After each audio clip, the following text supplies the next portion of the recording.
A todos y todas, estamos dándole nuevamente la bienvenida a un webinar organizado por la rama de infectología de la Sociedad Chilena de Pediatría. Esta vez vamos a hablar de las estrategias de vacunación del SARS-CoV-2 en el país, tema que ha estado de actualidad en las últimas 2 semanas a raíz de la autorización de estas vacunas de ARN mensajero del laboratorio Pfizer-BioNTech y el laboratorio Moderna. Para el desarrollo de este webinar, y que yo me imagino tendrá muchas preguntas el público que va a participar de esta presentación, tenemos en primer lugar a la doctora Janet Davanch, que ella nos hablará del análisis de priorización de la población a vacunar en el país.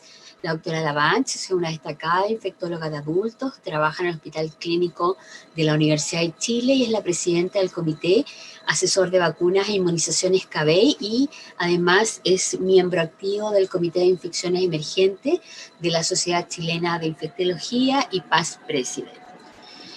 Después nos acompañará la doctora Marcela Potán. Ella nos va a hablar del tema vacunas contra SARS-CoV-2 puesta al día para que podamos conocer cuáles son las vacunas que han sido autorizadas y las que están en este minuto en fase 3 prontas a ser autorizadas. La doctora Davanch es pediatra infectóloga, trabaja en la Clínica San Carlos de Apoquindo de la Red UC Christus y ella es también una miembro activa del Comité Consultivo de Inmunizaciones de la Sociedad Chilena de Infectología. Y después tenemos a la doctora Cecilia González, que nos va a hablar de los lineamientos para la estrategia de vacunación del SARS-CoV-2 en el país, también un tema de gran interés en estos últimos días. La doctora González, pediatra infectóloga y es la jefa del Departamento de Inmunizaciones de la División de Prevención y Control de Enfermedades del Ministerio de Salud.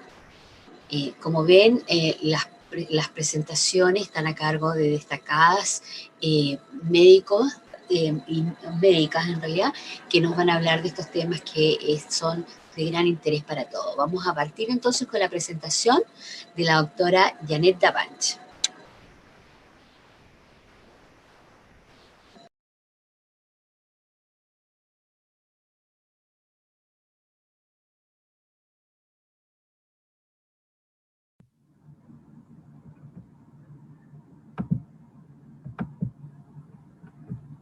¿Estoy habilitada? Perfecto. Hola, buenas tardes. Lo primero, darles las gracias a la Sociedad Chilena de Pediatría, especialmente a la doctora Jofré, que nos invitó a participar de este webinar. Con la doctora Jofré hemos trabajado largo tiempo en nuestro Comité de Infecciones Emergentes de la Sociedad Chilena de Infectología, y esto es evidencia de la importancia del trabajo conjunto, especialmente en estas infecciones que hoy día nos tienen tan afectados a nivel mundial y en nuestro país especialmente en estos momentos en que los casos de esta nueva infección nos tienen tan preocupados. Mi tarea es mostrarles el análisis de priorización de población a vacunar contra SARS-CoV-2 en el país, y para eso lo voy a hacer fundamentalmente, primero contándoles que no tengo conflictos de interés que declarar respecto a este tema, y lo que vamos a analizar en los próximos 20 minutos es fundamentalmente quién es el encargado de emitir estas recomendaciones de vacunas e inmunizaciones en el país, que hoy día ustedes probablemente han escuchado hablar, que se llama CABEI. Cuáles han sido los criterios para las recomendaciones. La primera, una recomendación interina, basado fundamentalmente en estos criterios que voy a desarrollar: caracterización epidemiológica de la enfermedad, evidencia generada por estudios clínicos, cuáles son o eran hasta ese minuto 30 de junio las plataformas de desarrollo de vacunas existentes, cuál fue la recomendación inicialmente emitida, y finalmente voy a lo que ha sido más conversado en las últimas semanas, los criterios que hemos utilizado para recomendar al Ministerio de Salud la priorización de las vacunas en esta fase inicial de campaña en contexto de suministro limitado de dosis y de probablemente de dosis que van a llegar de forma fraccionada en nuestro país.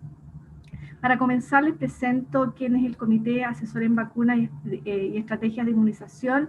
Es un consejo asesor consultivo no vinculante al Ministerio de Salud, es un comité científico-técnico, es multidisciplinario, representa todas las especialidades y las áreas que tienen relación con el desarrollo de vacunas e inmunizaciones. Es un comité deliberativo que emite sus recomendaciones por consenso y es, ya les decía, independiente del Ministerio de Salud. El objetivo de esta independencia es darle transparencia a las recomendaciones que este grupo emita, y fue creado el 28 de diciembre del 2009 y se hizo una modificación el año 2013. La tarea de este grupo es fundamentalmente asesorar al Ministerio de Salud en la formulación de políticas, en el diseño de programas y en la implementación de estrategias y prácticas de inmunización que sean eficientes, seguras y coherentes con las necesidades de la población chilena. Esta es la estructura de nuestro comité. Tiene un panel de expertos, un secretariado y una secretaria ejecutiva, los que emiten las recomendaciones y que votan para finalmente emitir la recomendación son fundamentalmente este panel de expertos que está constituido por el doctor Jaime Cerda, pediatra, salubrista de la Universidad Católica, Eduardo Díaz, abogado de la Universidad de Chile, Mariluz Endeiza, infectóloga pediatra de la Universidad de los Andes, Jaime Nostroza, bioquímico de la Universidad de la Frontera, Jaime Rodríguez, infectólogo pediatra de la Universidad del Desarrollo, Clínica Alemana, Hospital Padre Hurtado, Solange Santillana, enfermera, destacada colaboradora y encargada del programa de inmunizaciones para la Quinta Región y además jefa de uno de los de las zonas de manejo de frío en la Quinta Región.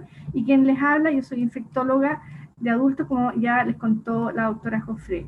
Tenemos un secretariado que es muy importante, que está constituido por la doctora Cecilia González, que es jefa del Programa Nacional de Inmunizaciones para el Ministerio de Salud, quien es además infectóloga pediatra con amplia experiencia en enfermedades infecciosas y por supuesto en el área de inmunizaciones. María Alejandra Rodríguez, que en nuestro nexo con el Instituto de Salud Pública, todas las enfermedades infecciosas inmunoprevenibles son además enfermedades que requieren de la vigilancia de laboratorio, por eso es muy importante el ISP. Y finalmente Alejandra Pizarro, que es la actual jefa de epidemiología del Ministerio de Salud, que nos da toda la información epidemiológica necesaria para las recomendaciones. Y muy importante, quizás la más importante, nuestra secretaria ejecutiva, enfermera Magdalena Bastías, que además es doctorada en salud pública y que es nuestro punto de eje entre estos paneles de expertos y el secretariado.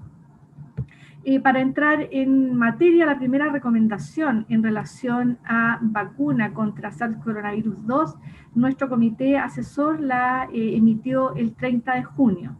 El 30 de junio deben ustedes recordar que estábamos ya en nuestro país sufriendo el impacto de una primera ola bastante intensa, y este pronunciamiento fundamentalmente respondió a la solicitud de parte del Departamento de Inmunizaciones sobre cuáles serían los grupos objetivos a recibir una vacuna si es que ésta estuviese disponible,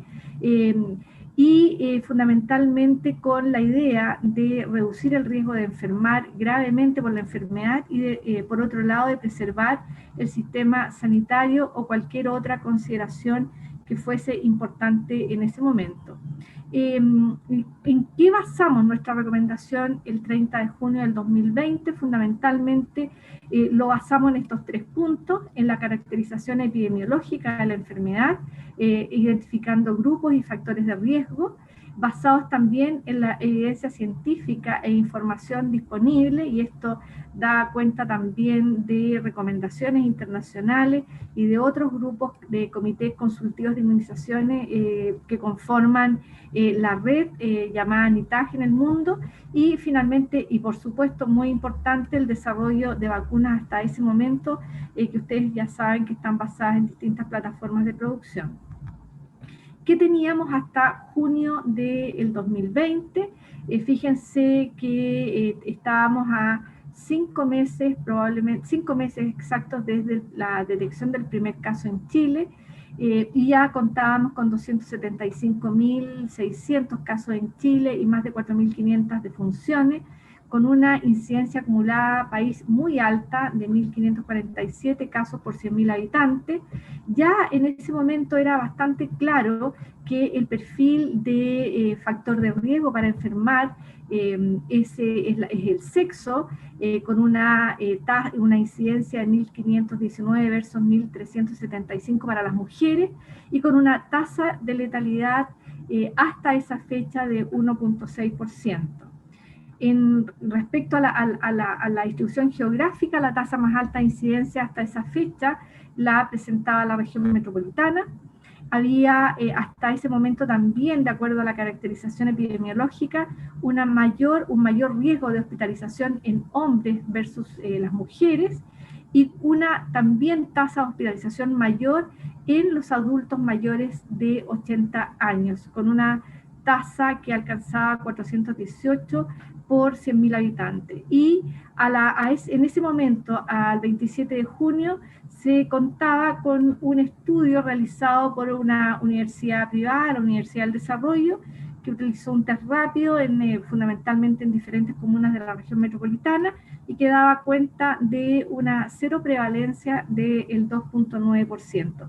Este estudio, desconozco si está publicado, pero en ese minuto solo teníamos los datos aportados por los investigadores.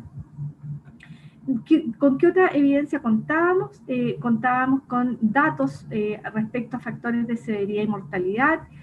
Uno de estos estudios fue una revisión sistemática de la literatura que incluyó 207 estudios primarios y que permitieron acá nuevamente identificar que los factores para severidad por la enfermedad y mortalidad asociada fundamentalmente estaban muy relacionados a lo que estábamos viendo en nuestro país, es decir, la edad, los adultos sobre los 70 años, el sexo masculino, el antecedente de tabaquismo, la presencia de comorbilidades, les voy a mostrar cuáles, la enfermedad cerebrovascular, enfermedades como arritmia, hipertensión, diabetes, demencia, cáncer, dislipidemia y obesidad, con ese índice de masa corporal que está descrito. Los datos relacionados también a severidad y mortalidad, publicados tanto por el Centro de Enfermedades Infecciosas de Estados Unidos como el de Europa, daban cuenta que los factores de riesgo seguían siendo fundamentalmente la edad mayor de 75 años y el sexo masculino, y dentro de las comorbilidades, las más importantes, probablemente casi en un 20% de los pacientes caracterizados tenían o presentaban enfermedades cardiovasculares, incluyendo la hipertensión. De los otros factores demográficos, importante en una revisión también del Centro de Enfermedades de Europa, daba cuenta que un porcentaje importante de los que estaban enfermando eran adultos mayores en residencias de larga estadía, y que un grupo muy importante con un riesgo muy significativo de enfermar era el personal sanitario, que hasta ese momento demostraba un riesgo de 3,4 veces mayor que la población general. Y respecto a datos de inmunidad, acá todavía los datos eran bastante todavía no robustos por el tiempo de evolución de la pandemia. Sin embargo, los estudios hasta esa fecha daban cuenta de que, estudiada la respuesta inmune frente a la infección natural por el virus, se podían detectar niveles de IgM e IgG contra SARS coronavirus 2 y que podían prevalecer o durar por 7 semanas o al menos hasta el día 49 en el 80% de los casos estudiados. El resto de la evidencia científica hasta ahí, fundamentalmente para pensar en cuál estrategia proponer al Ministerio de Salud, era la estimación de la proporción crítica de inmunidad poblacional para lograr inmunidad colectiva estimada. se hicieron múltiples análisis utilizando fundamentalmente el número reproductivo efectivo en diferentes países y en diferentes momentos, dando cuenta de que si el R efectivo en la población analizada era mayor a 4, se necesitaba entre un 85 y un casi 78% de la población vacunada para lograr una inmunidad colectiva, y así va disminuyendo la población a vacunar dependiendo del R efectivo, siendo más o menos del 50% cuando el R efectivo se movilizaba entre 1 y 2. Y hasta ahí el desarrollo de vacunas estaba bastante en pañales, fundamentalmente en pañales entre comillas, porque el avance que se había tenido desde el 2002 en adelante y el 2012 con la aparición de SARS el 2002 y de MERS el 2002 y probablemente la epidemia de ébola había permitido el desarrollo de diferentes plataformas de vacunas, por lo tanto ese estudio probablemente básico en preclínico y algunos estudios clínicos fundamentalmente orientados a MERS habían permitido contar con este tipo de desarrollo de vacunas que están acá, que yo no las voy a mencionar porque va a ser tema de la doctora Marcela Potán. Con todos estos antecedentes, el CABEI en ese momento entonces emite su primera recomendación, fundamentalmente identificando en primer lugar a los trabajadores de la salud, y esto a todos los trabajadores de la salud con atención clínica y no clínica. En segundo lugar, a los centros de larga estadía de los adultos y a otros lugares con personas viviendo en lugares cerrados, como son los centros de Sename y los centros de reclusión cerrada, fundamentalmente considerando los centros de larga estadía, centros de personas mayores, lugares de rehabilitación y también centros de acogida. En segundo lugar, considerando las comorbilidades, todos los factores o condicionantes de riesgo inherentes al individuo que lo hacen propenso a cursar con un cuadro más grave, y en esto se consideraron fundamentalmente el factor edad y el factor comorbilidad, y finalmente considerar la población general, dado que necesitamos una población cubierta para lograr eventualmente una cobertura colectiva. Cómo se ha continuado posteriormente para lograr el desarrollo de información que nos permita ir haciendo un seguimiento de las recomendaciones. Recuerden que esta primera del 30 de junio era interina, fundamentalmente con un cambio en la estrategia de trabajo, con reuniones semanales realizadas con el Programa Nacional de Inmunizaciones, que es nuestra secretaría y miembros del CABEI, y con una reunión semanal fundamentalmente haciendo acopio de toda la información científica que está acá diseñada. ¿Cuál es la situación actual? Todos conocen el impacto de la pandemia. Prácticamente no hay área geográfica en el mundo que no esté detectando casos, con una tendencia mundial siempre en ascenso, tanto en casos como lamentablemente en defunciones. La situación de nuestro país no es diferente, hemos tenido una primera fase intensa, sin embargo el descenso de casos a fines de agosto, primeras semanas de septiembre, se ha mantenido con un promedio relativamente alto, estable, entre 1.500 y 1.800 casos, y con un promedio de 250 a 300 fallecidos por semana. Acá está el total de casos acumulados con lamentables 21.400 defunciones. Sigue persistiendo la característica de que el sexo masculino es un factor de riesgo para hospitalización, y por supuesto que la edad, como está graficado acá, es un factor de riesgo de mortalidad. Este le corresponde al informe del 15 de diciembre con 15.900 fallecidos y con una letalidad para el país de 3.3. Recuerden que yo el 30 de junio les contaba que tenía una letalidad de 1.6. El desarrollo de vacunas, solo para contarles que era muy importante el seguimiento, fundamentalmente para ver cuáles eran las moléculas que estaban avanzando hacia estudio en fase 3, y finalmente lo que la doctora Joffre acaba de comentar, cuáles moléculas iban a llegar a contar con una aprobación en el caso de la vacuna Pfizer y Moderna por la FDA en esta regulación considerando situación de emergencia. Con esta información hicimos nuestra segunda recomendación, que es una recomendación fundamentalmente mirada ahora a priorizar las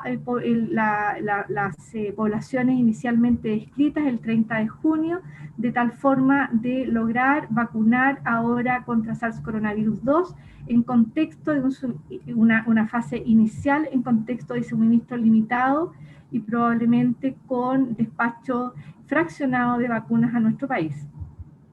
Que usamos nuevamente los aspectos epidemiológicos que les acabo de comentar, los aspectos relacionados a las vacunas, los aspectos regulatorios que son muy importantes, en qué población van a poder utilizarse las vacunas y considerando de forma muy importante el suministro limitado y el despacho fraccionado. Y el objetivo de esta recomendación nuevamente es mantener y preservar el sistema sanitario en las actividades esenciales y disminuir el impacto en morbilidad y mortalidad. La priorización es una tarea compleja, no es una tarea fácil, es una tarea difícil. Si tuviésemos vacuna con suministro absolutamente completo para dar cuenta de la tarea que se ha planteado en Chile de vacunar a un número considerable de la población, probablemente no estaríamos hablando de priorización. Sin embargo, las demandas son altas, los suministros son limitados y la demanda es mundial. La entrega o los despachos van a ser fraccionados por parte de los productores, y también hay que considerar que la calendarización probablemente o posiblemente hay que considerar que pudiese sufrir algunas modificaciones. Los escenarios además son complejos porque la epidemiología es dinámica. Contamos con diferentes plataformas de vacunas, algunas tienen una complejidad en la logística y hay definido indicación de uso de la población según la aprobación de las agencias regulatorias. Y nuevamente el objetivo es mantener y preservar este sistema sanitario que pueda mantener la respuesta tanto para la infección por COVID como para todas las otras morbilidades que presenta la población, mantener las actividades esenciales y disminuir entonces de esta forma la mortalidad y la morbilidad. En este escenario inicial de alta demanda con suministro limitado, planteamos una recomendación dividida en fases, considerando siempre que la mirada global y general y el objetivo final de este programa es vacunar a toda la población objetiva, que es más o menos el 80% de la población en Chile. Y dividimos esta recomendación de fraccionamiento en 3 fases, como ustedes ven acá: fase 1, fase 2 y fase 3, con diferentes etapas. La fase 1, que es a quienes hemos considerado en esta llegada inicial de vacunas a Chile, hemos considerado que para dar respuesta a mantener el sistema sanitario funcionando, el primer grupo a vacunar es el personal clínico y administrativo en atención directa y cerrada y urgencia. En segundo lugar, eventualmente si contamos con vacunas, no necesariamente esto va siendo excluyente, pueden ser incluyente. En segundo lugar, aquellas personas que están en recintos cerrados, partiendo por los adultos residentes en centros de larga estadía, a personas que están en centros como Sename o en convenio, y en las instituciones de salud mental y las personas privadas de libertad, y luego el personal crítico de la administración del Estado y aquellas fuerzas de orden y seguridad que están desplegadas en plan de acción por coronavirus, como son personal de orden y seguridad, algunas funcionarios de fuerzas armadas y de gendarmería y bomberos. En segundo, para continuar con esta fase, fundamentalmente respondiendo a morbilidad y mortalidad, concentrarse en las personas mayores de 65 años y en aquellas personas que tienen comorbilidades, y finalmente en una fase más avanzada, contar entonces en fase 3A aquellas funciones que son esenciales como servicios básicos que dan cuenta de la continuidad de la actividad social. Y finalmente entonces a llegar a salas cunas, profesores y considerar a la población general, dependiendo entonces de los tipos de vacunas y cómo estas vacunas estén autorizadas de acuerdo a la autoridad regulatoria, tanto internacional como especialmente la nacional. En esta fase hemos tenido que subpriorizar también el inicio de la vacunación del personal de salud. Solo contarles que el personal de salud, más o menos hasta el 25 de septiembre, de acuerdo a los criterios del Ministerio de Salud, había enfermado alrededor de 37.500 personales de salud, personal sanitario, que da cuenta casi un 8%, con una tasa casi 2 veces mayor que la población general, y el objetivo de este programa y de esta recomendación es llegar a vacunar a todo el personal sanitario público y privado como un grupo prioritario. Acá está la recomendación que se ha planteado al Ministerio de Salud para iniciar de forma ordenada y con acceso a todo el personal de salud. Nuevamente, esta recomendación escalonada es fundamentalmente considerando un suministro limitado y fraccionado de vacunas al país, pero recuerden, el objetivo es vacunar a todo el personal de salud público, privado y de atención abierta, cerrada y de urgencia. En preparación está la subpriorización, si es necesario, para la población adulta mayor. Finalmente, quiero contarles que este dilema de tener que priorizar lo vive todo el mundo. En Estados Unidos, especialmente la ACIP, recomendó el 3 de diciembre las primeras definiciones de vacunación priorizada, y ha continuado haciendo recomendaciones, la última publicada el 20 de diciembre, lo mismo Canadá y todos los países en realidad que están preparando sus inicios de campañas de vacunación. Finalmente, independiente de la vacuna o de las vacunas que contemos, necesitaremos mantener las medidas ya conocidas por todos ustedes, y es solo compartirles este mensaje que está diseñado en la isla de Pascua, que me parece muy importante compartirlo con ustedes, que es el uso de la mascarilla por humildad, porque no sé si tengo COVID y lo puedo propagar a otras personas antes de enfermar, por amabilidad, porque no sé si el que está al lado tiene un familiar con una enfermedad grave o tiene un adulto mayor, puedo estar yo bien, pero puedo enfermar al que tengo al lado. Y finalmente comunidad, porque quiero que mi comunidad prospere y que los negocios funcionen y que los trabajadores estén sanos. Eso es lo que les quería mostrar. Queremos darle las gracias a la doctora Davanch por su excelente presentación, y quiero invitarlos a todos los participantes del webinar a que nos manden sus preguntas a través del link que está especialmente habilitado. Después de las presentaciones tendremos una sesión de preguntas y respuestas. En esta actividad el moderador será el doctor Alejandro Velázquez. Él es pediatra infectólogo, trabaja en el Hospital Roberto del Río y en la clínica Bupa de Santiago, y además es miembro activo de la rama de infectología de la Sociedad Chilena de Pediatría y del Comité de CIA Pediátrico.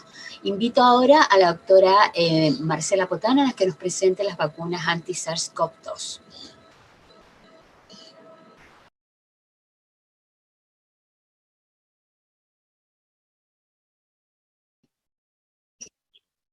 Ahí sí. Hola, buenas tardes a todos. Gracias por darse la paciencia de estar aquí. Este tema en realidad es fascinante, y así que agradezco a la SOCHIPE por la invitación para poder difundir este tema que en realidad ha sido un tema desarrollado en muy poco tiempo, el disponer de vacunas antes de un año, casi prácticamente de haber sido declarada esta pandemia. Así que en los próximos minutos quisiera, déjenme ver si me avanza, aquí empezó Murphy, ahí sí, ya, perdón. Mi declaración de conflicto de interés: actualmente participo como investigador responsable de un centro del protocolo de vacuna CoronaVac del laboratorio Sinovac chino. Así que Ahí sí. Así que veremos brevemente los prototipos. Ya la doctora Davanch me avanzó un poquito en la presentación, los prototipos de vacuna, las vacunas autorizadas y por autorizar pronto, su eficacia y seguridad, que son los dos temas en este momento, ¿cierto? Veremos con menos detalle lo que es la inmunogenicidad, y las incertidumbres y pendientes todavía en vacuna COVID, con las cuales vamos a tener que aprender a desarrollar resiliencia, porque es muy probable que se vayan resolviendo en el tiempo, pero no va a ser de una manera rápida. Tenemos, ¿no es cierto?, estas plataformas que se han desarrollado en base a la experiencia, y esto es importante que la gente lo entienda porque ha habido bastante trabajo previo a la aparición del SARS-CoV-2, ¿cierto?, en el desarrollo de distintas plataformas, de modo que esto no es algo así como que haya sido por generación espontánea, sino que, por ejemplo, para la vacuna inactivada había mucha experiencia con el trabajo con SARS-CoV-1, que desapareció y por lo tanto no se pudo avanzar. Para vacunas de ébola también algunas plataformas, ¿no es cierto?, de vacunas vectoriadas, etcétera, que ha permitido avanzar, ¿no es cierto?, en el desarrollo de estas vacunas nuevas.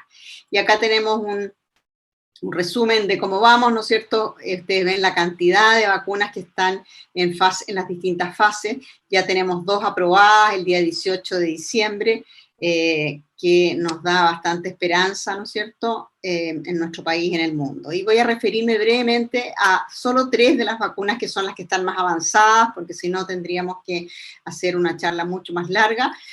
Vamos a ver las vacunas de RNA, las vacunas en vector, básicamente la vacuna que está muy avanzada en su desarrollo en fase 3, y las vacunas inactivadas.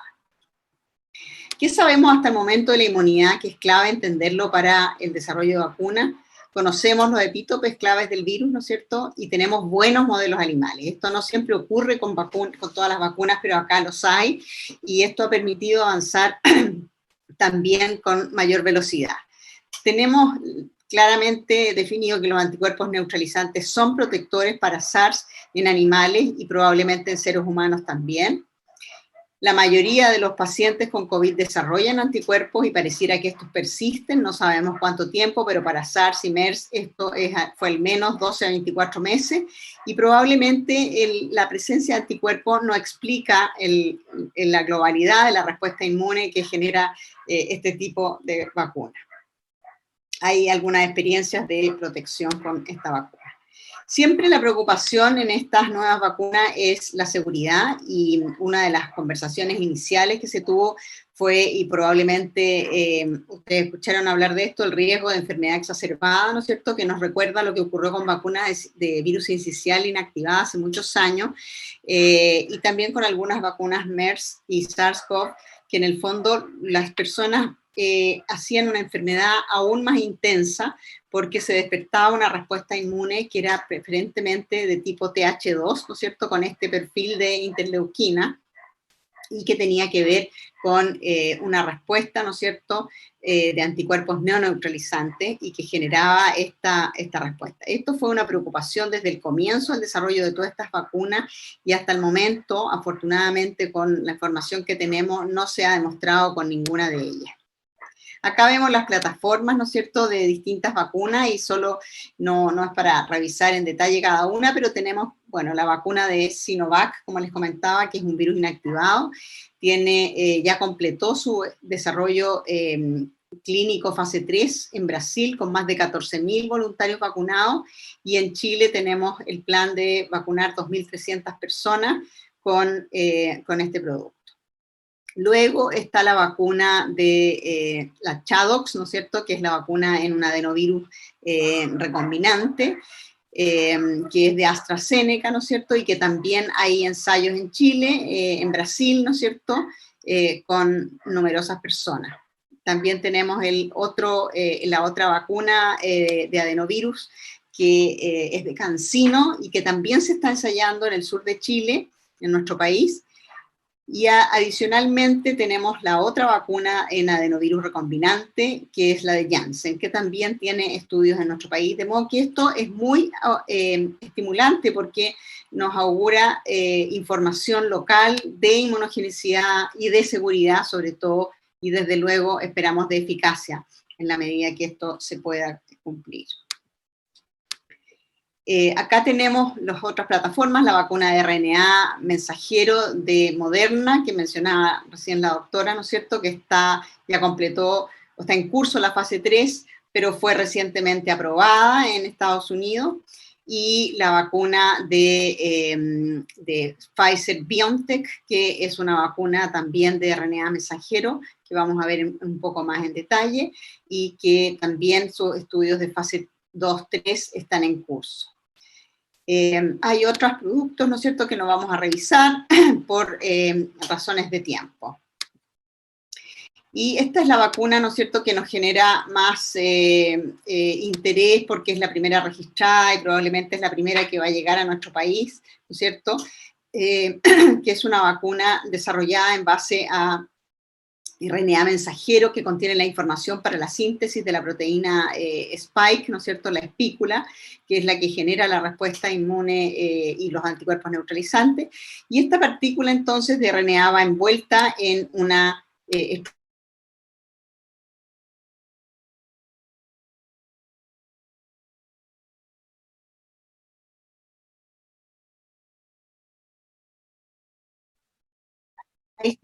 ahí sí, ya.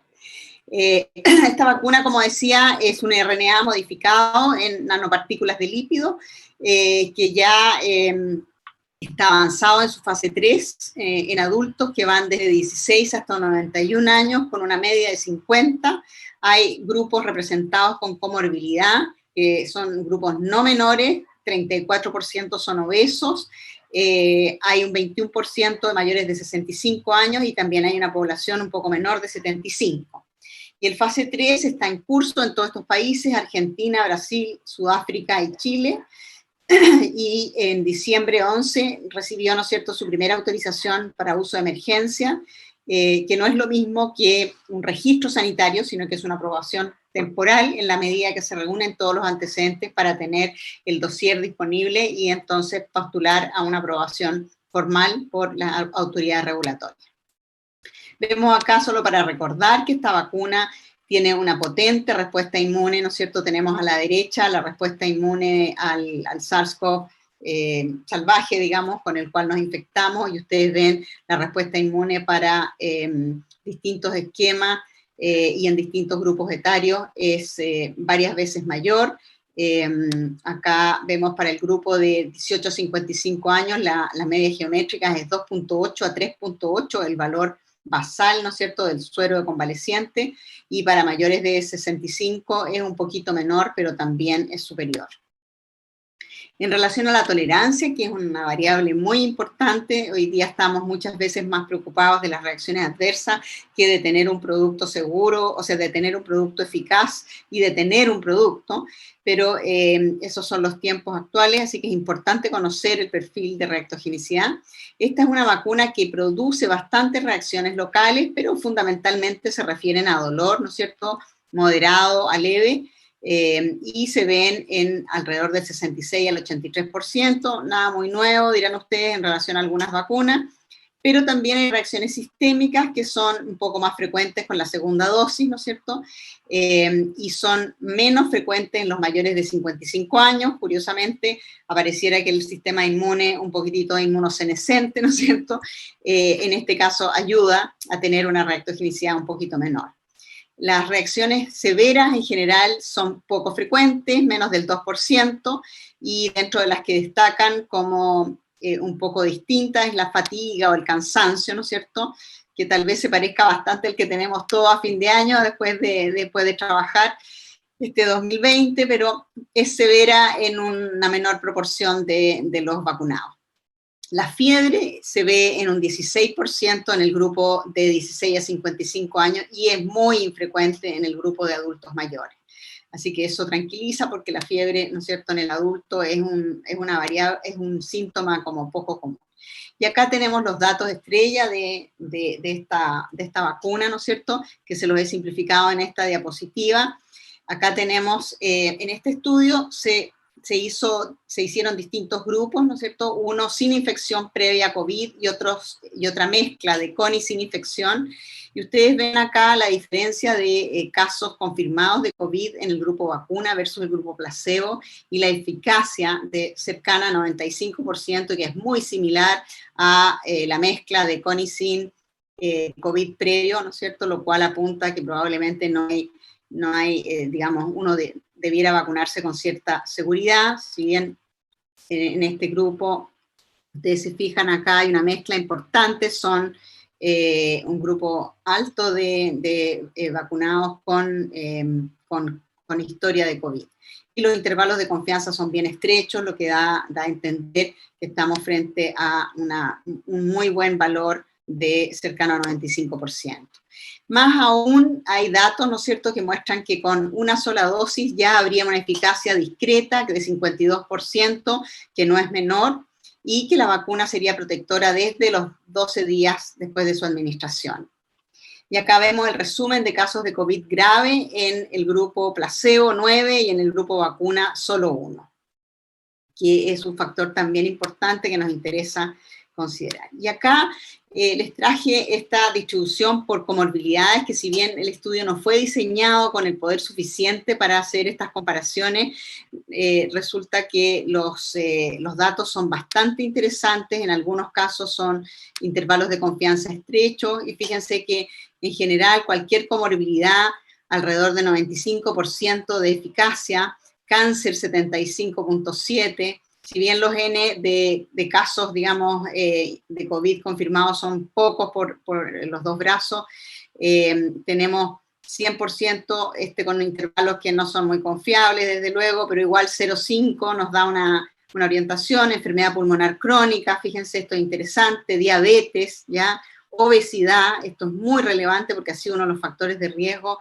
que nos ha sorprendido por la agresividad, ¿no es cierto?, de que el COVID se presenta en ello, y la hipertensión, que es otra frecuente comorbilidad, lo cual nos da mucha esperanza de que esta vacuna pueda ser usada en estos grupos, entonces, logrando eficacia. Y ahora, desde luego, la seguridad, que es lo que nos interesa a todos, ¿no es cierto?, porque estas son vacunas muy innovadoras que no han sido usadas antes en la población, un RNA, ¿no es cierto?, inyectado al organismo, mucha gente tiene mucho temor. ¿Y qué es lo que se ha visto? Casos de COVID grave, como les decía, uno en el grupo vacuna y no en el placebo, eventos adversos serios. Los eventos adversos serios tienen una definición bien precisa, ¿no es cierto? Son aquellos que amenazan la vida, que requieren hospitalización, que llevan a la muerte, etcétera, y que en opinión del investigador fueron suficientemente significativos como para ser considerados. Y ustedes ven, la incidencia en los dos grupos es muy similar. 4 fueron considerados relacionados a la vacuna por el investigador, que ven trauma del hombro asociado a la vacunación, una parestesia, una linfadenopatía. Pareciera que esta vacuna produce bastante linfadenitis en una proporción no menor, que probablemente refleja la respuesta inmune intensa, y arritmia ventricular en un caso. También ha llamado la atención, y esto hay que estar, digamos, vigilante, apendicitis, 8 casos en el grupo vacuna, 4 en el placebo. Ustedes dirán, ¿qué tiene que ver? Bueno, hay que estar atento. Parálisis facial, 4 también, una mayor tendencia en el grupo vacuna. Sin embargo, los investigadores declaran que no es mayor que la incidencia global de la población, ¿no es cierto?, que es bastante alta para esta síndrome. No hay diferencias entre los grupos placebo y vacuna en los eventos neurológicos, neuroinflamatorios, trombóticos, ¿no es cierto?, que también preocupaban estos eventos trombóticos, ya que el SARS salvaje se asocia mucho a ellos. Fallecidos 2 y 4, y post-autorización un poco preocupante, estas reacciones anafilácticas, ¿no es cierto?, que hemos visto en 6 en 272.000 dosis iniciales, ¿ya? Y ustedes saben que lo esperado es de 1 a 2 por millón de dosis. Fue aprobada, ¿no es cierto?, ayer por la EMA también en Europa, ya para mayores de 16 años, con este esquema de 0,21, uso intramuscular, con un envase multidosis, y con este almacenamiento que lo hace engorroso, pero que una vez que estas vacunas son descongeladas y se mantienen en refrigeración habitual, duran 5 días. La vacuna de Moderna también fue aprobada. Esta es una vacuna muy similar, ya que fue autorizada el 18 de diciembre también por el Estados Unidos, y es muy probable que se utilice fundamentalmente en ese país y no se lleve a otras regiones.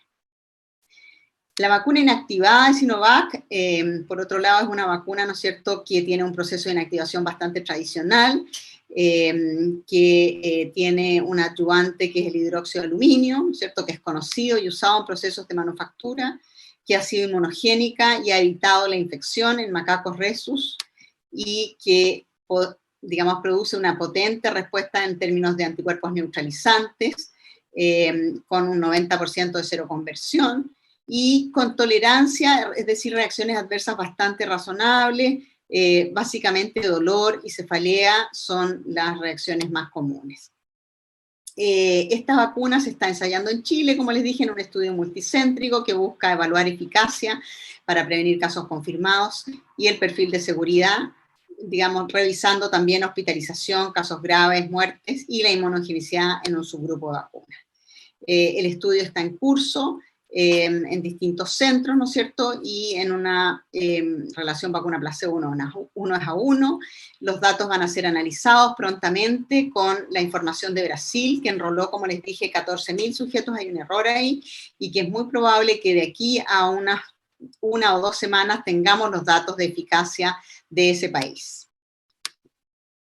Aquí están los distintos centros que están participando en el estudio, y vamos a continuar con la vacuna de vector de adenovirus, que es una vacuna muy interesante, también muy innovadora, ¿no es cierto?, que se produce en un adenovirus simio, que es poco replicante, que contiene toda la glicoproteína S, la espícula. Es un prototipo conocido, que se ha ensayado en experimentación, digamos, en adultos mayores, es seguro en pacientes VIH y se puede producir a gran escala. Esta es una de las ventajas de esta vacuna. Y hay evidencia de inmunogenicidad y de eficacia en macacos para MERS con este tipo de vectores. La fase 1 y 2, ¿no es cierto?, que hoy día se realizan prácticamente muchas veces superpuestas, 1.000 adultos de 18 a 55 años, se usó una dosis, y en subgrupo 2 una segunda dosis a la 4ª semana, con un grupo control en base a meningococo o placebo. Acá ven ustedes la inmunogenicidad en el plasma convaleciente a la derecha, y la inmunogenicidad de ChAdOx, ¿no es cierto?, que es similar o comparable, digamos, a la de la infección natural. ¿Y qué tenemos de eficacia con esta vacuna? Ya hay un análisis interino, ¿no es cierto?, que fue publicado en el Lancet y que habla de los 4 ensayos que todavía están en curso en el Reino Unido, en personas sanas, población de alto riesgo de infección, trabajadores de la salud e individuos sin VIH. Utilizaron distintos esquemas, una dosis baja versus dosis estándar, dosis 1, dosis 2, o intervalos variados entre las dos dosis. En estos estudios, solo 10 a 13% de la población es mayor de 55 y todos requerían tener una comorbilidad compensada, ¿ya? El outcome acá fue, ¿no es cierto?, enfermedad confirmada por SARS con una PCR positiva, más fiebre, tos o dificultad respiratoria o anosmia o ageusia. Ellos hicieron un poco más pequeños sus criterios. Y acá vemos la eficacia acumulada. Ustedes ven aquí la primera, en azul está el placebo y en el rojo está la vacuna, y ustedes ven el impacto de la proporción de individuos que se mantienen sanos, ¿no es cierto?, con este esquema. Y esto es, a la derecha ustedes tienen la primera dosis y a la izquierda tienen días, digamos, en el momento de la enfermedad después de la segunda dosis. De modo que también tenemos una vacuna muy eficaz, pero vamos a ver un poco más en detalle. Es una vacuna que también tiene un perfil de tolerancia razonable, pero sí produce sus molestias, ¿no es cierto?, dolor moderado a leve. La mayoría de los síntomas son más intensos el primer día, pero hay decaimiento, hay cefalea, mialgia, hasta calofríos, ¿no es cierto?, que son síntomas que hay que advertir a la población. Y acá tenemos el análisis interino, que es bien interesante. Ustedes ven a la derecha las eficacias de esta vacuna para cualquier esquema con dosis baja, dosis alta de esta vacuna, alrededor de 70%. Esa es la cifra que hay que recordar para esta vacuna. Y acá tenemos las distintas. Es curioso que con la dosis más baja, low dose, aquí a la izquierda, perdón,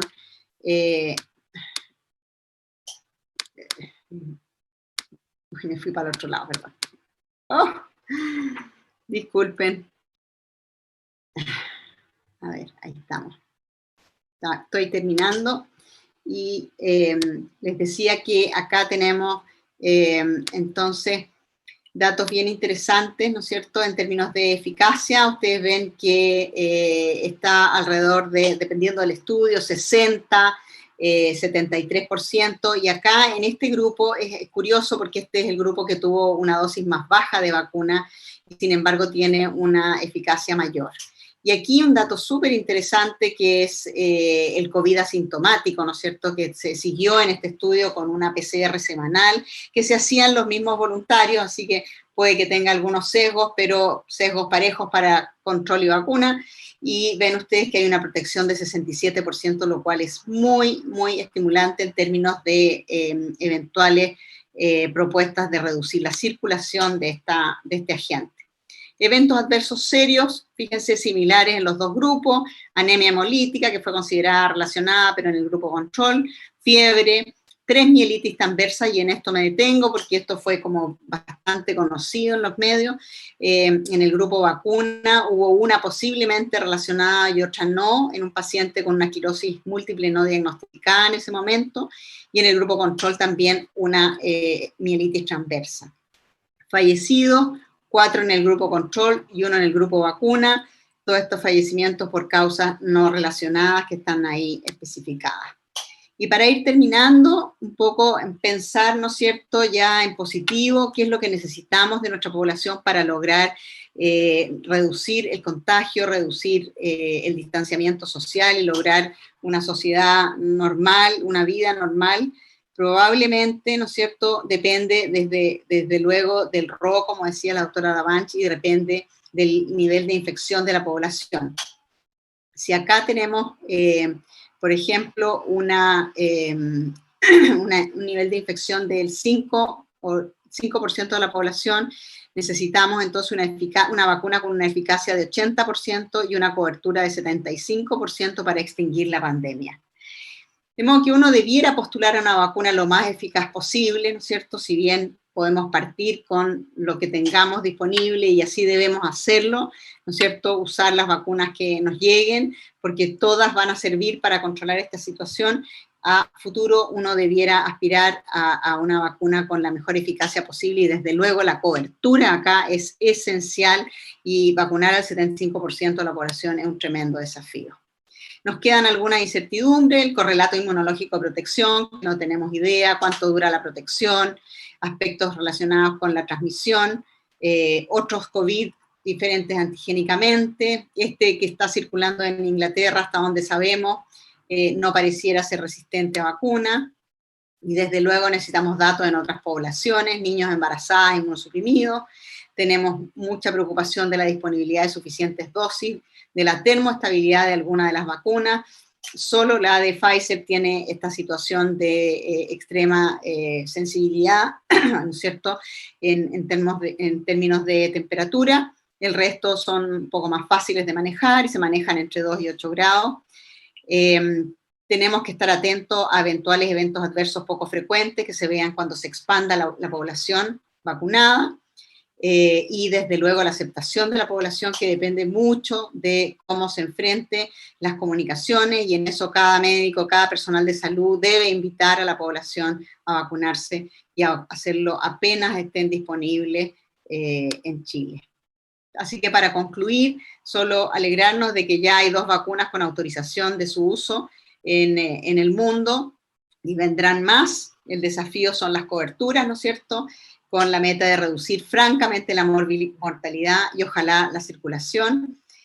Aspectos de seguridad y transparencia de las vacunas, ¿no es cierto?, serán esenciales para generar confianzas, y esta es una tremenda oportunidad para educar en vacunas porque estamos con una vitrina genial en términos de entrevistas, educación, en fin, y poder sobre todo desmitificar muchas de las cosas que se le atribuyen a las vacunas y al proceso de vacunación.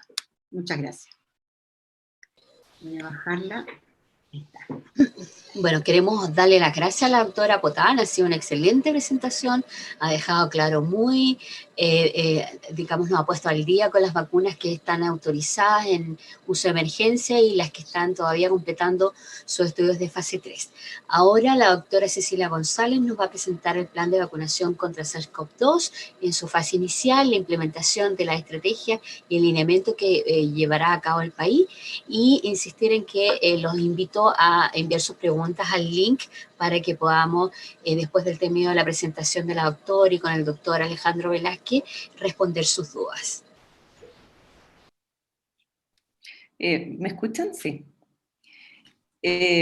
Bueno, primero, muchas gracias por la invitación. Tal como dijo la doctora Joffre, hemos estado trabajando en este plan de vacunación contra SARS-CoV-2. Yo les voy a mostrar el trabajo que hemos hecho y finalmente mostrarles algo de lo que estamos planificando para esta primera fase, que es, como ustedes saben, con dosis bastante limitadas inicialmente, pero eso no quiere decir que nuestro plan está para el resto del año. Vamos a tener dosis que van a ir llegando en forma fraccionada.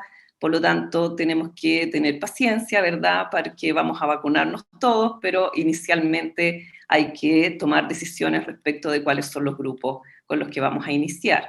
Entonces, les muestro cuáles son los aspectos que vamos a tocar, todo lo que tiene que ver con la logística de compra, la distribución y finalmente la administración de vacunas.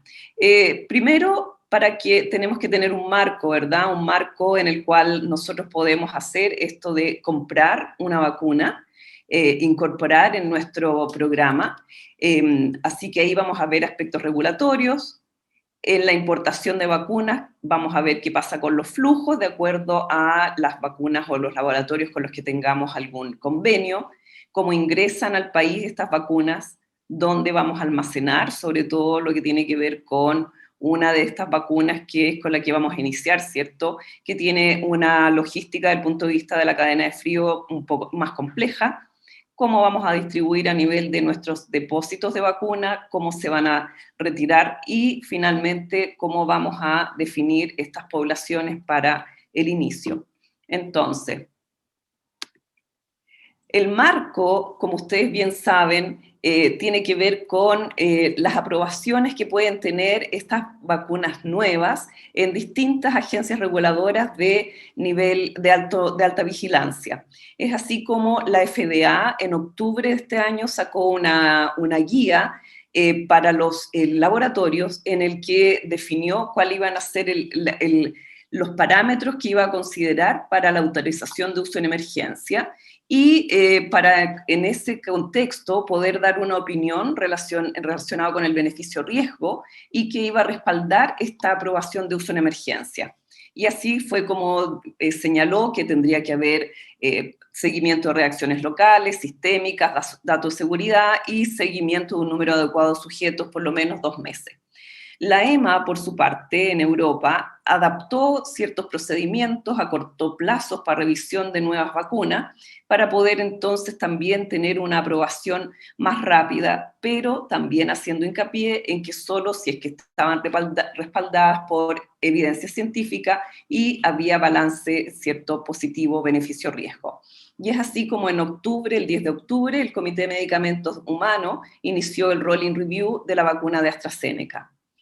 El ISP en Chile, nosotros tenemos la posibilidad de, a través del Reglamento Nacional de Control de Productos Farmacéuticos, utilizar que si hay una agencia de medicamentos de vigilancia, ¿cierto?, de alta vigilancia, un producto que estuviera aprobado por alguna de esas agencias podría entrar para someterse a un procedimiento acelerado de registro.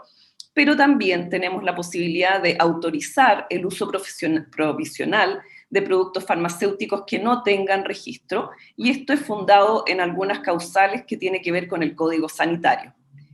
Entonces, La FDA entonces define, ¿cierto? Dice que los datos del estudio, estudio de fase 3, deben incluir estos seguimientos post-administración del esquema completo y proporcionar información sobre perfil de riesgo-beneficio. Y tenía que ir muy específicamente a casos de enfermedad grave entre los participantes y también evaluar el periodo en que ocurre esta protección. La EMA, como adoptó estos mecanismos, acortó sus plazos y lo que permitió en el fondo es comenzar la evaluación desde los primeros estudios, es decir, ellos, mientras el estudio clínico fase 3 se está desarrollando, ellos han estado evaluando desde los primeros lotes de evidencia, los primeros datos, para de esa manera poder entonces hacer una recomendación o un análisis de forma oportuna. Y el ISP, como les comentaba, tenemos esta posibilidad de utilizar un producto en forma excepcional a través de lo que está definido en el Código Sanitario, lo que dice que podemos utilizar un uso provisional de un producto sin registro sanitario en casos de epidemias o situaciones de emergencia, urgencia o catástrofe que significan un riesgo para la salud, un producto farmacéutico que sea de uso urgente sin que exista una alternativa, y también aquellos productos que vienen para investigación en ensayos clínicos si han sido aprobados por el comité de ética correspondiente. Por lo tanto, en este contexto, ese es nuestro marco para que nosotros como Departamento de Inmunizaciones o como Ministerio de Salud podamos hacer la introducción de alguna vacuna en nuestro país. La vacuna de Pfizer, que fue la primera aprobada, FDA, reunión del 11 de diciembre, la aprueba para autorización de uso en emergencia. El ISP, en la reunión del 16 de diciembre, se aprueba como autorización de uso provisional de un producto sin registro sanitario, y la EMA, en su reunión de ayer, la aprueba como autorización de comercialización condicional para esta vacuna en la Unión Europea. Por lo tanto, entonces esto nos termina de dar, ¿verdad?, un apoyo, dado que estas agencias regulatorias de alta vigilancia apoyan por el análisis de la evidencia que esta vacuna es una alternativa para que nosotros podamos usar. Entonces, siguiendo, tenemos un producto y viene la importación. La importación, les voy a comentar solo dos elementos que son diferenciadores. En la mayoría de los casos, nosotros gestionamos la importación desde el país de origen. En el caso de la vacuna de Pfizer, el laboratorio es el que realiza la logística y entrega en el aeropuerto, esto debido a que tiene una cadena de frío que es más compleja, por lo tanto, nosotros tomamos el producto en el aeropuerto.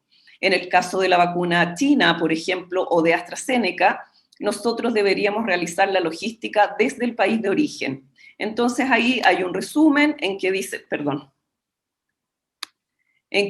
que se consideran algunos detalles, embarques de entre 200.000 y 300.000 dosis, embarques mensuales máximos de 500.000 dosis. Eso significa, ¿cierto?, como estas vacunas son en general para administración de 2 dosis, tienen que en el fondo sacar la cuenta de que lo que uno puede vacunar es prácticamente la mitad, porque si no tenemos la certeza de que va a llegar en el periodo que corresponde poner la segunda dosis, solo podemos guardar la mitad de los embarques para asegurar las segundas dosis. Y la cadena de frío, ¿cierto?, en unas cajas especiales acondicionadas con hielo seco que mantienen menos 70. En el caso de Sinovac hay que recoger la vacuna en Beijing, y entre Minsal y Senavas deben contar con un operador aéreo para el transporte de las vacunas, y la cadena de frío en general lo que hace es un manejo de cadena de frío habitual, incluso para el transporte. Entonces, cuando nosotros ya podemos comprar y ya hemos ingresado la vacuna, es el ISP el que define los requerimientos para los controles de calidad, dependiendo de la plataforma tecnológica del producto y la capacidad de testeo que tenga el laboratorio del ISP, ¿verdad? Porque pueden haber alguna tecnología nueva que todavía no ha tenido transferencia tecnológica. Así que eso también hay que tenerlo en cuenta. A la llegada se realizan controles de calidad que están definidos para las vacunas al momento de su ingreso, control de serie, y en paralelo se hace un análisis local que lo hace un tercero, lo que permite entonces la liberación de los productos.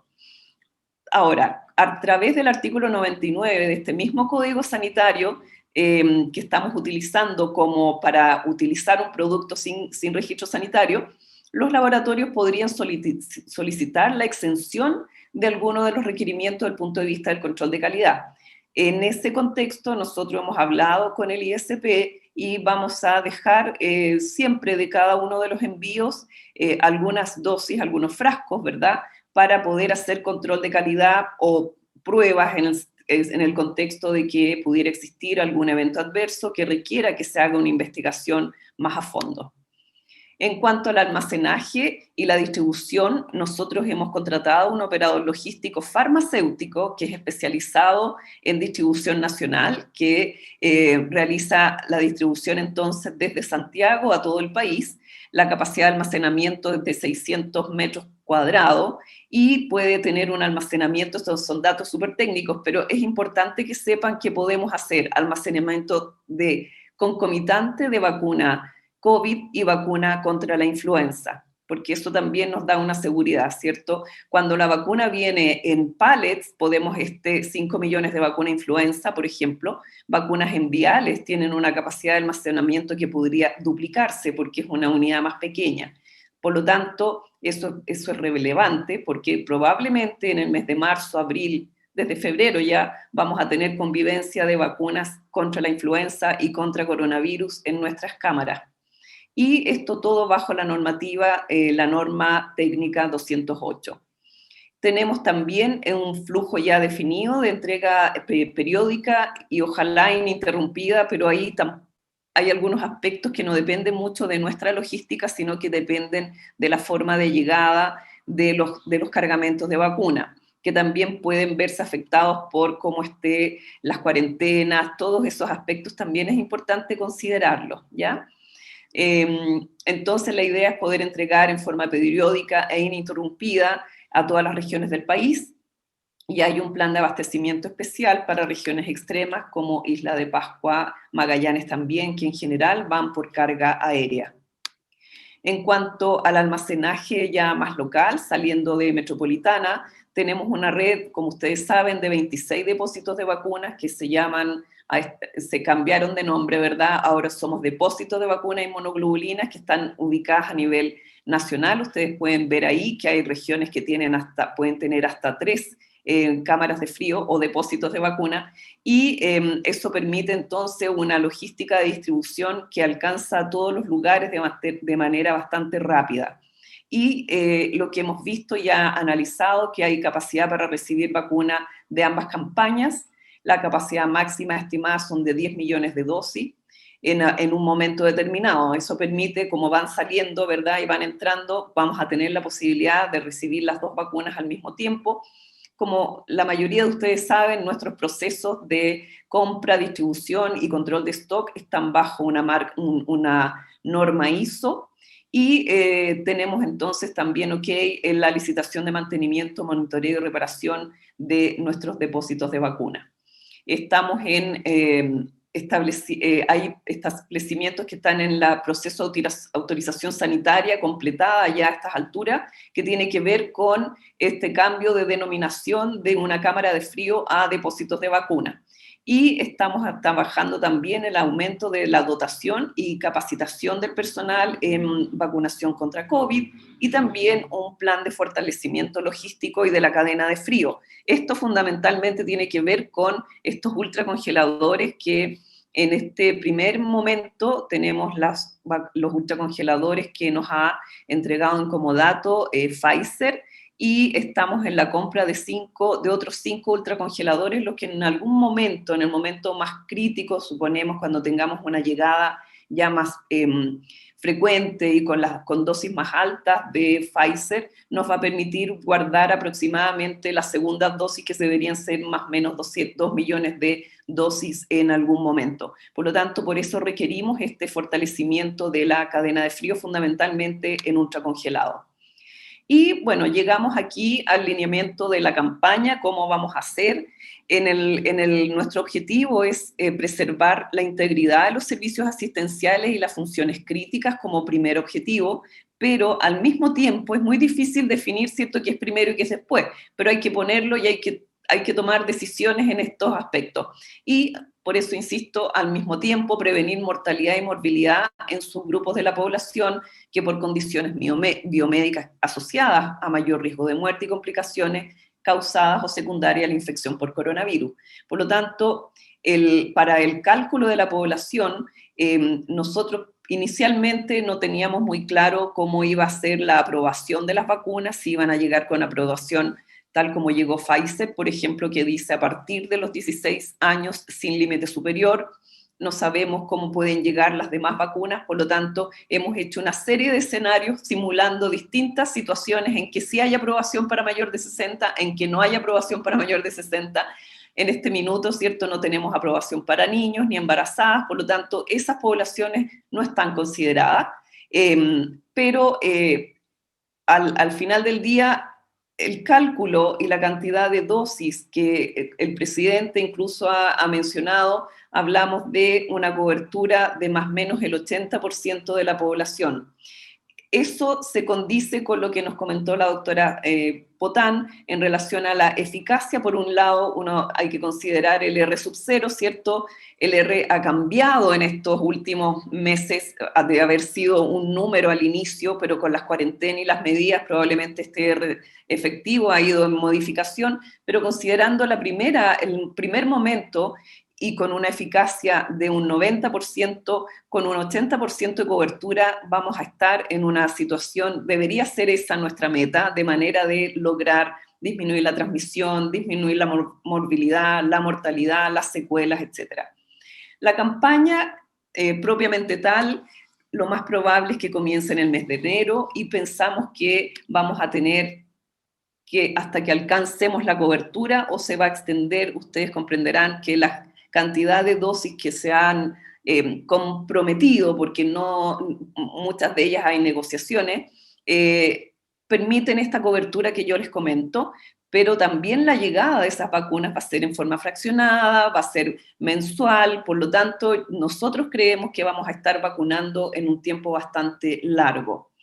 Y también, dependiendo entonces de cuáles sean las vacunas que se adquieran, será la indicación, la forma farmacéutica, vamos a tener que estar muy flexibles a lo que vayamos encontrando o lo que nos vaya llegando como vacuna. Por lo tanto, nosotros estamos emitiendo en estos días el lineamiento de la campaña. Este lineamiento es un lineamiento muy general y le vamos a ir agregando fichas en relación a la vacuna específica, porque si no, tendríamos que hacer el lineamiento cada vez.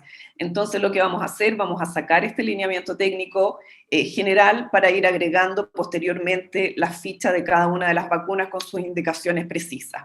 Y entonces la priorización de las primeras dosis, ustedes también han escuchado que la cantidad de dosis es de embarque inicial va a ser para vacunar aproximadamente 10.000 personas, por lo tanto, con una cantidad así de dosis, lo que hicimos fue tomar la recomendación del CABEI en relación a una vacunación escalonada del personal de salud, dado un suministro limitado de vacunas, el que emitió el 15 de diciembre, y ahí entonces ellos ponen en primer lugar personal clínico y administrativo que realiza actividades en unidades de pacientes críticos adultos.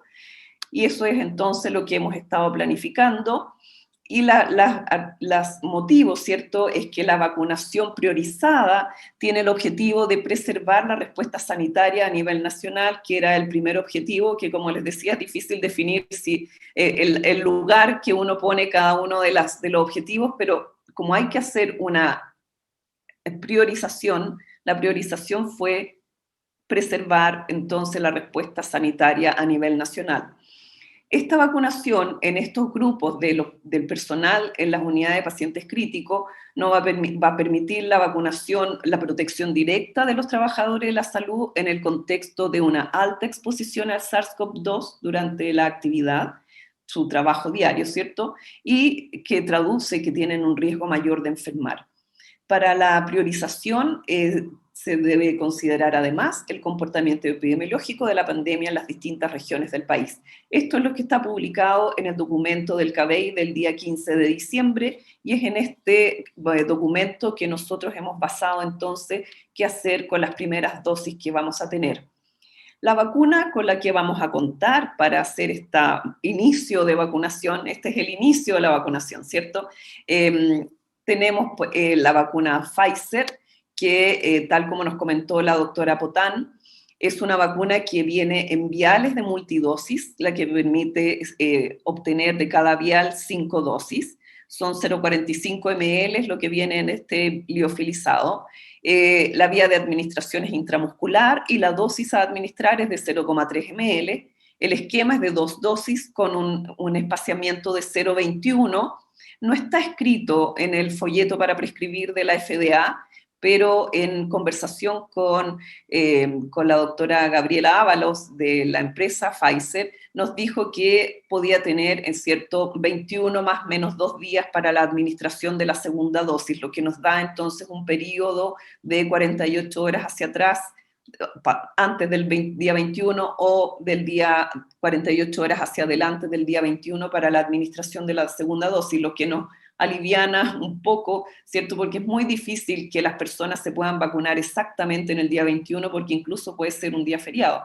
Entonces, es bueno tener ese posible juego de 48 horas. A nivel central, nosotros la indicación es almacenamiento en menos 75 más menos 15 grados, o sea, en el fondo hasta 90, menos 90, ¿cierto? Y en ese contexto, esta vacuna en los ultracongeladores a menos 70, que es lo que hemos dicho como un número promedio, es de 6 meses. Tampoco dura más tiempo, aunque esté en los ultracongeladores. El almacenamiento a nivel local, como es habitual, nuestro almacenamiento de vacunas entre más 2 y más 8, eso permite 5 días para poder hacer la vacunación. Una vez que el vial está descongelado, a temperatura ambiente, se puede mantener hasta 25 grados. Por eso que es importante que los sitios donde ustedes van a tener las vacunas no lleguen a 30, 35 ni 40, porque en esa temperatura la duración del producto una vez que está descongelado es de 2 horas. La vacuna diluida, cuando ya hacemos la dilución con el suero fisiológico y la mantenemos entre 2 y 8, la podemos usar hasta 6 horas. También, entonces, aquí hay una indicación de que si pasan 6 horas, yo tengo que desechar el producto. No se puede volver a congelar un vial que está ya descongelado, aunque no esté diluido. El vial descongelado tiene que ser utilizado, o si no se utiliza, debe ser desechado. Hay que minimizar la exposición a la luz solar o la luz artificial. Aquí hay un diagrama que viene en el folleto, ¿cierto?, para prescribir de la FDA, y está que no hay que agitar, que solo hay que invertir varias veces, 10 veces dice, hay que introducir el suero fisiológico, hay que sacar el aire para eliminar el aire del vial, volver a agitar, o sea, no agitar, a invertir el frasquito, anotar la fecha y la hora de la dilución. Esto es súper importante, o sea, aquí no es solo la fecha, también la hora de la dilución. Y luego 0,3 ml para la administración de cada dosis intramuscular. Contraindicaciones, lo que está en el folleto para prescribir, todavía no está el que se va a usar en Chile, o sea, en el que va a aprobar el ISP. Así que lo que hicimos es basarnos en el folleto que está en la FDA. No, las contraindicaciones son: no administre la vacuna a personas con antecedentes conocidos de una reacción alérgica grave, anafilaxia. Por otra parte, cuando uno lee las advertencias, dice: el tratamiento médico adecuado que se utiliza para controlar las reacciones alérgicas inmediatas debe estar disponible en caso de que ocurra una reacción anafiláctica aguda después de la administración de una dosis de vacuna. Por lo tanto, uno podría entender aquí que quizá una persona que tiene el antecedente de una anafilaxia, que trabaja en una unidad intensiva o que trabaja en una unidad en que tiene un riesgo muy elevado, tiene una patología crónica, quizá hay que ver riesgo-beneficio de la indicación en ese paciente, en esa persona en particular, si le pone una dosis de vacuna, por ejemplo, en un sitio protegido. Las personas inmunosuprimidas no están contraindicadas a la vacunación en este grupo, está en las advertencias. Y la advertencia es que estas personas podrían tener una respuesta inmune disminuida. ¿Qué es lo que nos pasa con la mayoría de las vacunas? Suponemos que una persona inmunodeprimida podría tener una respuesta que no es tan eficiente. La seguridad no ha sido probada en embarazadas ni tampoco en mujeres en lactancia, por lo que no se debe administrar en este grupo.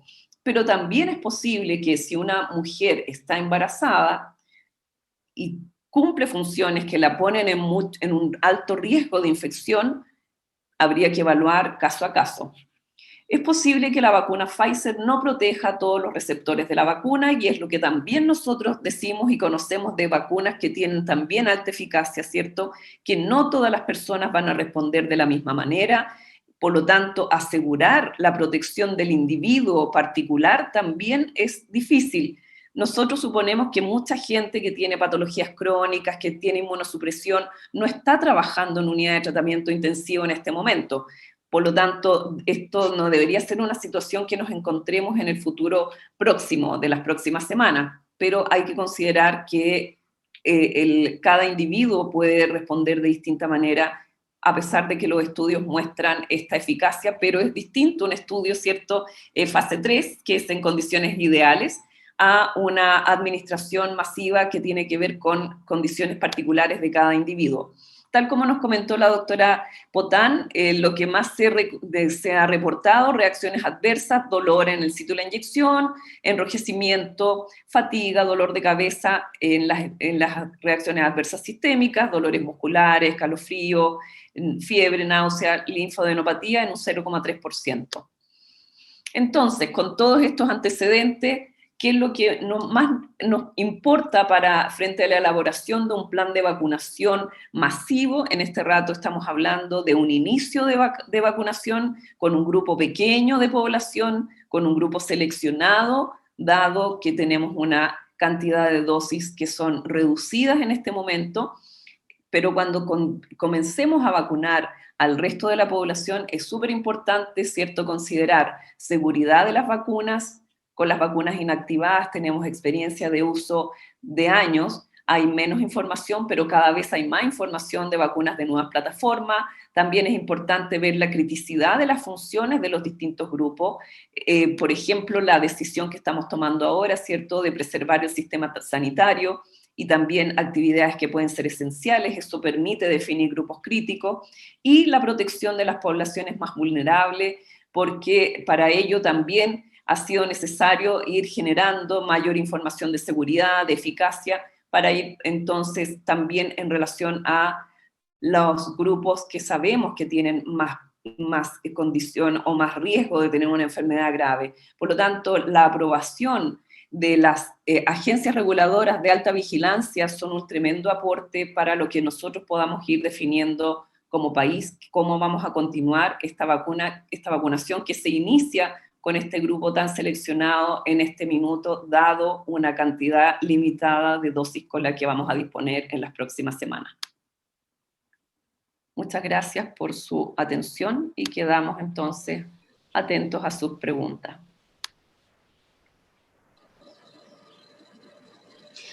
¿Puedo salir?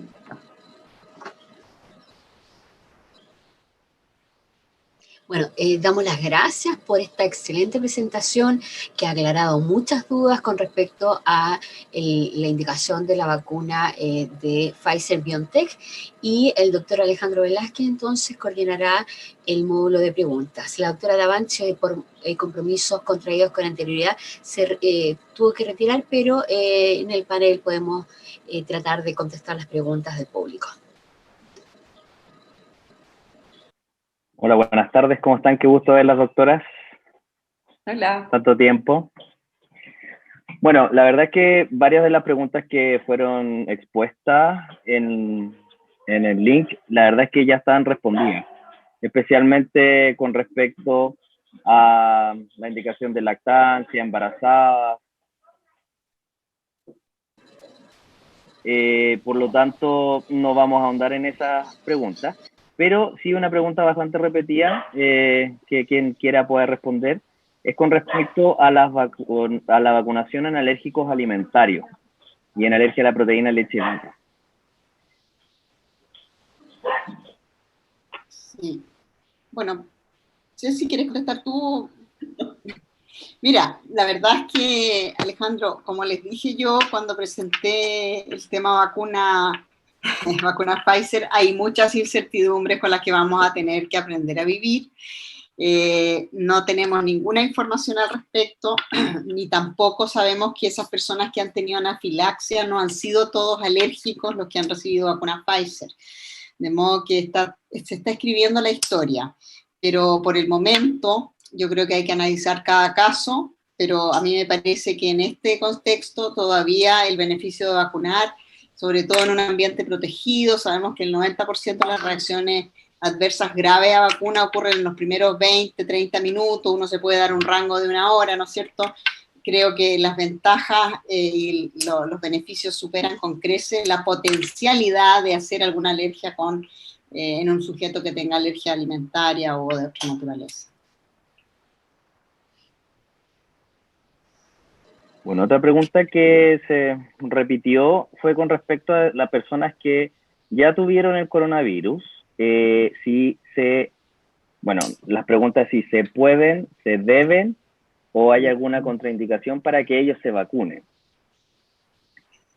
Si quieres, avanzo yo. Bueno, como ustedes vieron en el estudio de Pfizer, no hay una mezcla de individuos seronegativos y también otros positivos, y no habría ninguna contraindicación en vacunarse. La duda que a uno se le plantea es si alguien que tuvo COVID vale la pena que se vacune en el primer grupo escogido, ¿no es cierto?, por el equipo del ministerio, o podría dejarse ese grupo que no es menor de personal de salud para una segunda dotación de vacunas, ¿ya? Pero es una pregunta que probablemente no voy a resolver yo y depende de cada institución. No sé si la doctora quería comentar al respecto. Sí, la verdad es que lo que está como todavía queda, no está tan clara la duración de la respuesta inmune, ¿cierto? Cuánto duran los anticuerpos, uno no le puede asegurar a la persona individual si va a estar protegida por la enfermedad que tuvo previamente.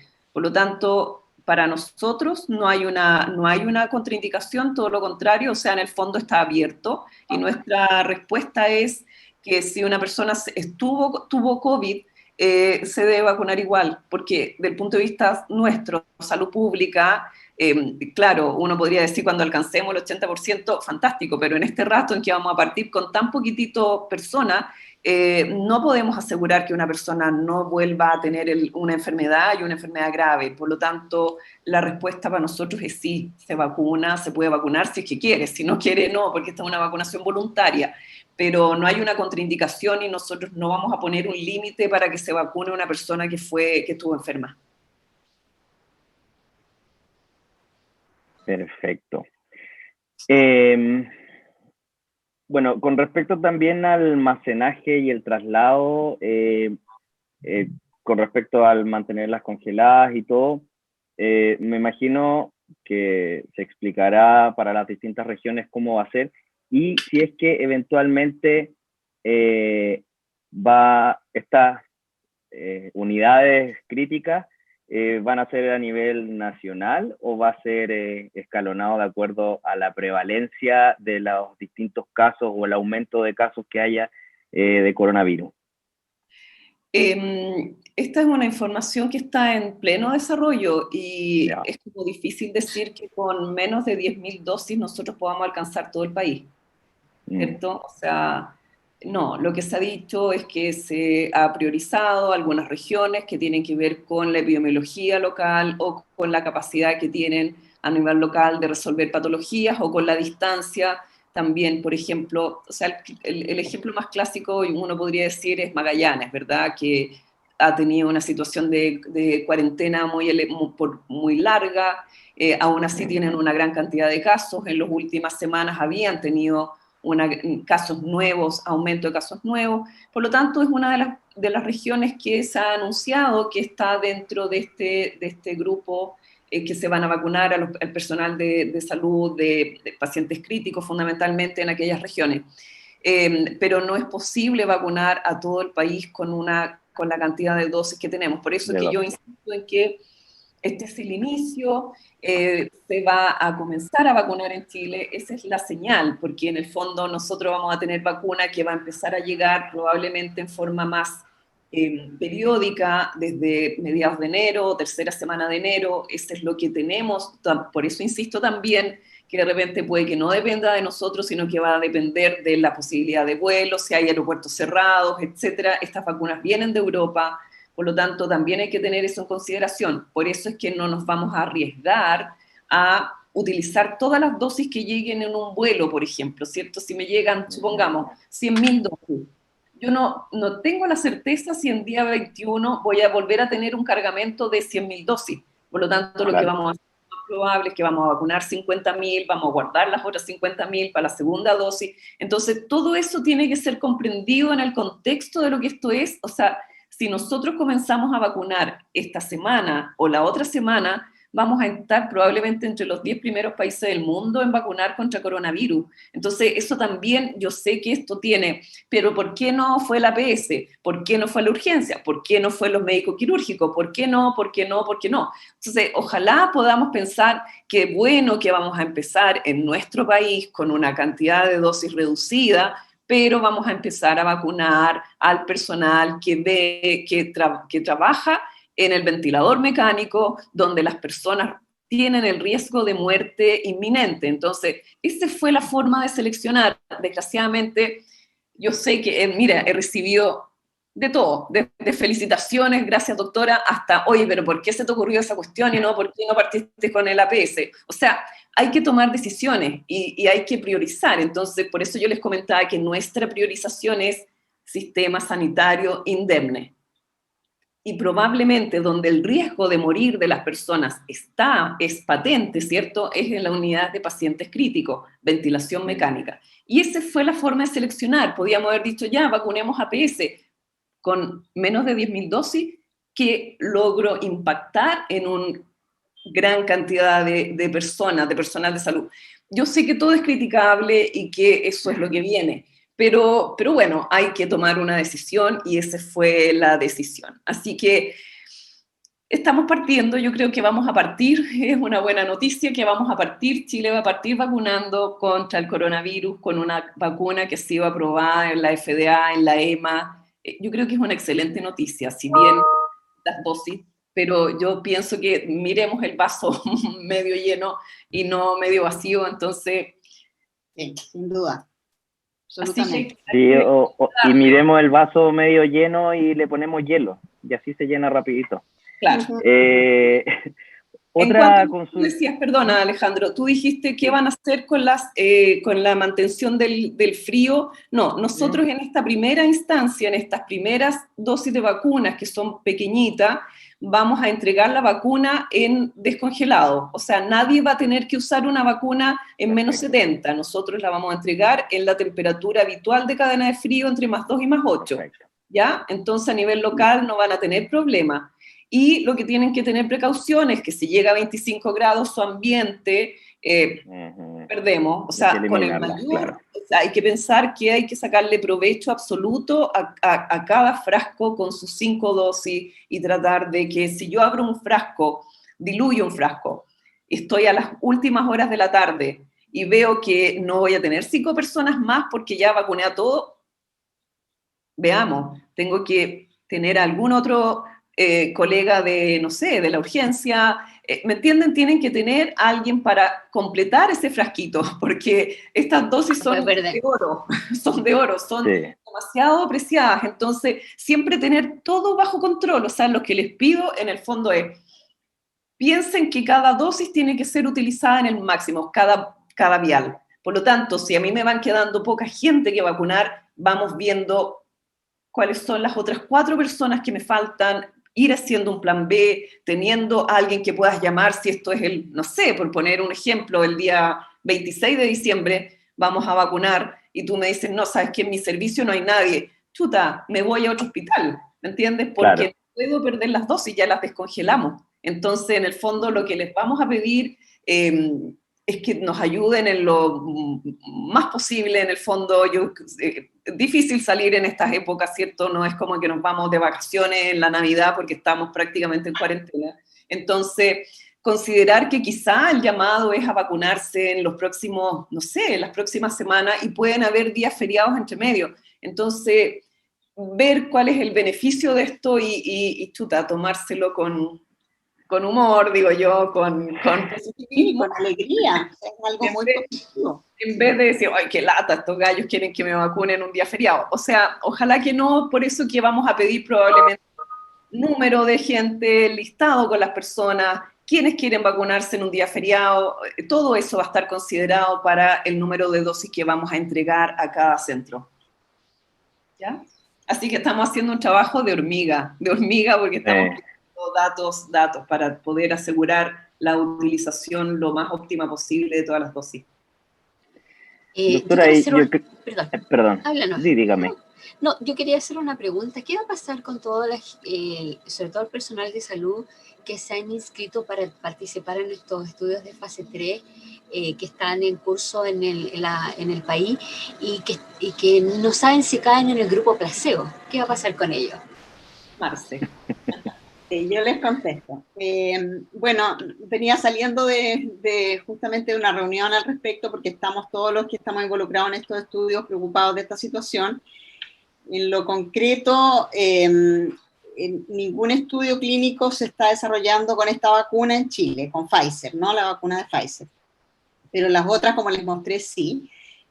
Los datos de eficacia de la vacuna CoronaVac china se van a conocer probablemente muy pronto, como les dije, y ahí además vamos a estar enfrentando la situación ya de tener datos de eficacia y tener un grupo placebo. Así que a todos los que los hemos enrolado les hemos explicado que los vamos a llamar apenas tengamos o los datos de eficacia o disponibilidad de vacuna ministerio para que ellos decidan, ¿no es cierto?, si se ponen la vacuna del estudio CoronaVac o la vacuna ministerial. Nosotros la idea es que pudieran seguir en el estudio porque igualmente nos interesa tener datos de seguridad, datos de efectividad, que ya no sería un estudio de eficacia, y otra información valiosa en mayores de 65, etcétera. De modo que eso está contemplado y una súper buena pregunta que ya nos estamos haciendo ya. Alejandro, ¿hay otras preguntas que están pendientes? Sí, una que quiero que respondan las expertas, porque con esta cosa del RNA mensajero hay mucha leyenda colectiva con respecto a que se introduce en la célula y que pudiera generar alguna alteración.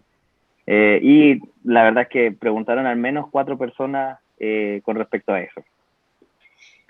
Bueno, este es un RNA mensajero, un trocito de RNA mensajero cuya función es sintetizar la proteína, ¿no es cierto? Sin duda que es una tecnología nueva y uno comprende que haya temor porque es algo completamente nuevo.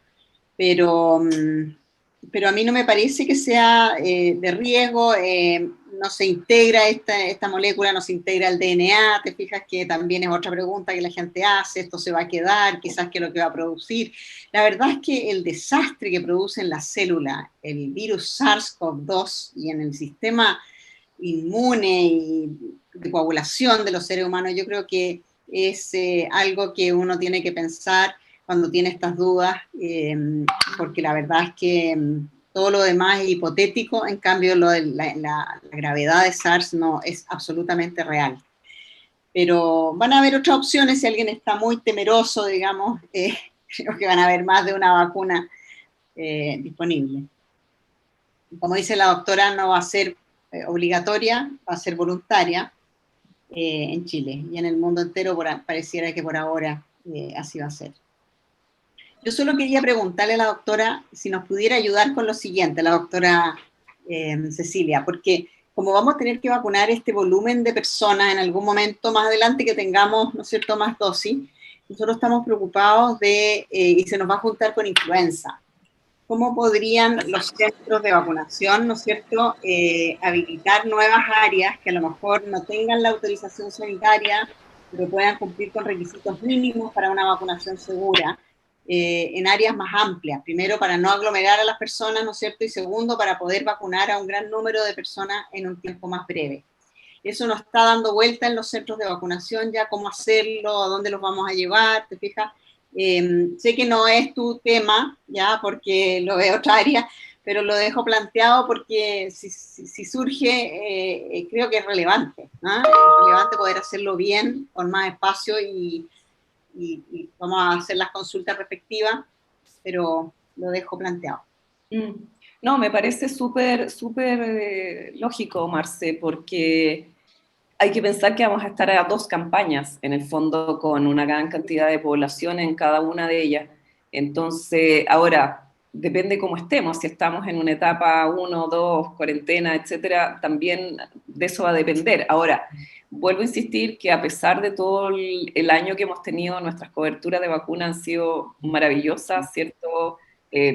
Escolar bajó, por supuesto, porque no hay colegio, pero está en el 80%. Entonces, nosotros, esta cosa de la vacunación en nuestro país funciona de manera maravillosa. Yo creo que podemos conversar con la Seremi, ver cuál puede ser una alternativa de implementar sitios de vacunación que sean seguros, etc. Yo creo que es una conversación que hay que hacer. De todas maneras, estoy de acuerdo contigo. Muchas gracias. ¿Queda alguna pregunta, Alejandro, que estamos próximos a terminar el webinar? No, ya se saldaron la gran mayoría de las preguntas. Las otras fueron respondidas durante las presentaciones. Y solo agradecer a las doctoras por su sapiencia y su sabiduría de explicarnos todas estas cosas. Y como decían ambas, ojalá que tengamos la mejor actitud para todo lo que se viene, porque claramente no va a ser fácil, es compleja la situación epidemiológica, social, de salud, y la verdad es que tenemos que tratar de todos remar para un mismo lado, que el destino de cada uno, o sea, de nosotros como país, que salve la mayor cantidad de personas.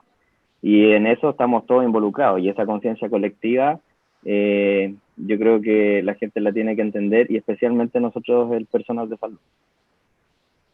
Exactamente, y yo quiero agradecer, bueno, a Janet, que se tuvo que retirar, a Marcela, a Cecilia por sus excelentes presentaciones, y creo que han dejado muy en claro cuál es el lineamiento de la vacunación en nuestro país.